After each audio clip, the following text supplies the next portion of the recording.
1S1. Any unit in District 2, Zone 2, having a chainsaw and some availability to help out one of our own, please? Clearing my 38. I'll be on a 1019 to HBS. 1021-4642, priority 3, Code 2 for a 1055 no contact well-being check on one of code our to own. this location. Could I have a unit 1025 with me for code 2, bring in some water?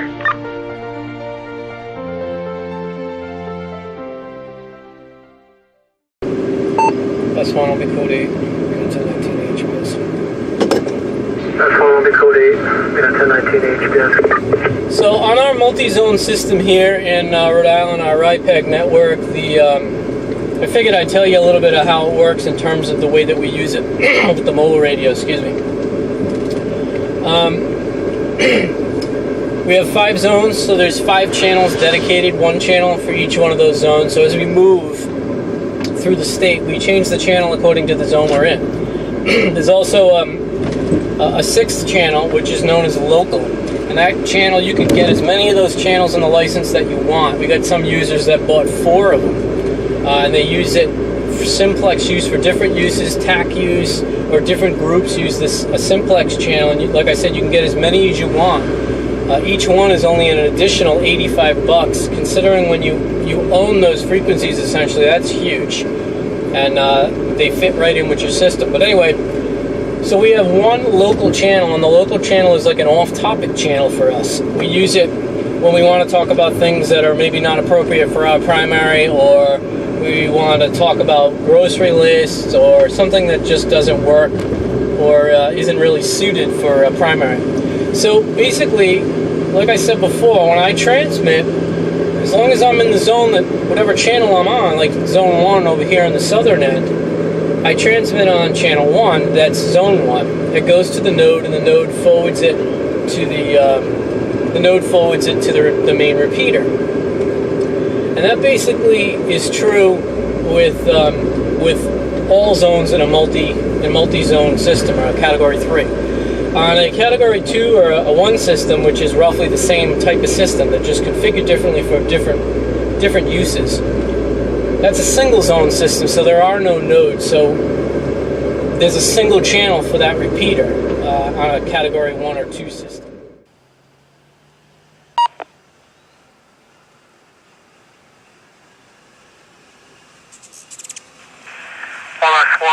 The 1023 HBS.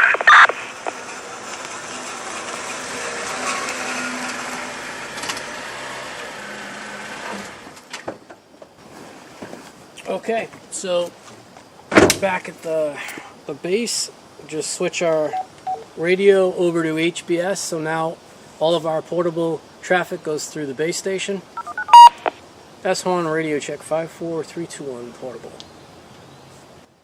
S1 radio check 54321 portable. And that's it. So you don't skip a beat. You go from mobile use right to base use when you have the XTR hooked up to both the vehicle radio and the base radio. I'm going to show you the antenna installation. The installation on this house here, on my base station, is pretty straightforward. And unfortunately on this house I couldn't run the coax indoors to the location without running over 100 feet of it to the location where the radios are. So instead I installed an external conduit. That conduit runs straight up and right up to the antennas. You can see that there's a couple of antennas up there. There's an external antenna for the XTR. That's the one on the left. That antenna is for the XTR system, so the UHF portables can operate through that. That's not totally necessary for everybody.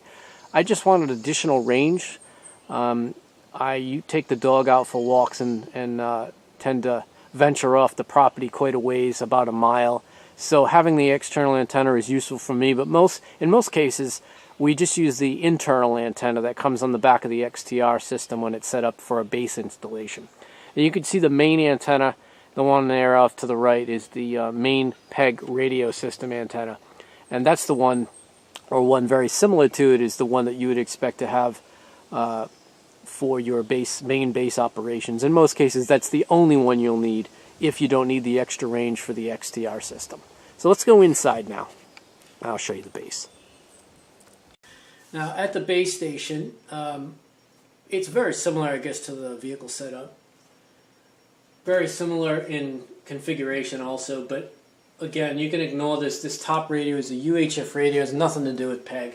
It's for a different system altogether. The bottom one is the PEG radio. These happen to be Motorola CDM 1250s, but to be honest with you, they've been the CDM model for low band has proven not to be all that reliable. So I'd recommend some of the other radios that I have on the website. I think it's a better choice. So these are remote head kit mounted. So basically, the transceivers for these are in the basement, and this is just a control head.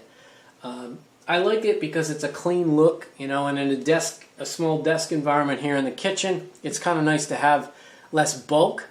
You can also do the same thing once we get the HL1 remote head kits available for the MaxTrack and the Radius. You'll be able to do the same thing with those.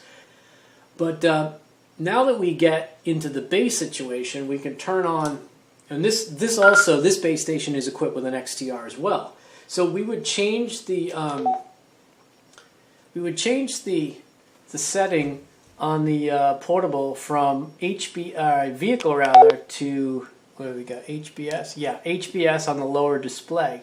So now when we transmit on our Baofeng, it of course is going to work exactly the same way it did in the vehicle, which is going to make the low band main radio transmit. So if we transmit here on this portable,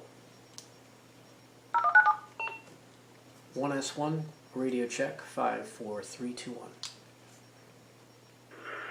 1S1, radio check, 54321. Works exactly the same way that the vehicle did. So when we get out of the vehicle, we simply just change the portable over to the other frequency or to the other channel, and that's it. You basically are monitoring everything that you hear on this portable now is coming from the base station's antenna. And that's pretty cool when you're bopping around the house, or if you're in the yard doing yard work or something. You know that everything that you're hearing, you're not actually hearing them directly on this portable. You're hearing them off the base radio, which is cool because you want to keep this thing on your waist for convenience. If you're working in the yard, you don't want to have to worry about every little thing that you do with this. Like I was saying before in the last few videos that I was talking about the convenience of the XTR, is that when you're in the house, you can put this radio any way you want. You don't have to, like normally, people that are used to using portable radios, in-band portables, whether it's a GMRS, UHF portable, or an amateur radio 2 meter, whenever you put that radio down someplace, say on the kitchen table or the desk, you tend to have a habit of orientating the radio vertically with the vertical antenna, so you get the most amount of receive, right? Well, you don't have to do that in the XTR system because it's only receiving from the antenna that's on the XTR system. And on this house, I have a small external antenna for my XTR, so I can get about a mile away from the house. But normally, you don't necessarily have to do that. You know, just an internal one is usually fine. The point is that, like I did show you before, I can take the antenna off and still have the same range. S1 check, no antenna. Check 54321.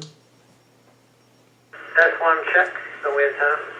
Check 54321. So the point is that the base station, just like the vehicle radio, the base station is doing all the work because I have an XTR system on this as well. Obviously, this might be a little bit over the top for some of you, or it might be something that might intimidate you on how the system is set up, but a more traditional system would probably look more like this, where the radio is mounted underneath the cabinet and the power supply is mounted nearby or is situated nearby. But this is also a doable thing, and it's relatively easy actually to put in. But anyway, the other thing too is you could use a, once it's available, a small mini console, base station console that has everything built in, the radio, the power supply, and the XTR will be optional on that as well. And that's something that you could just, pop on top of a counter, or someplace where it's convenient for you to have, maybe in a home workshop or whatever it is, whatever the situation is. So anyway, once that thing is set up and the antennas are on the roof, whether or not you choose to use the XTR external antenna, that's up to you.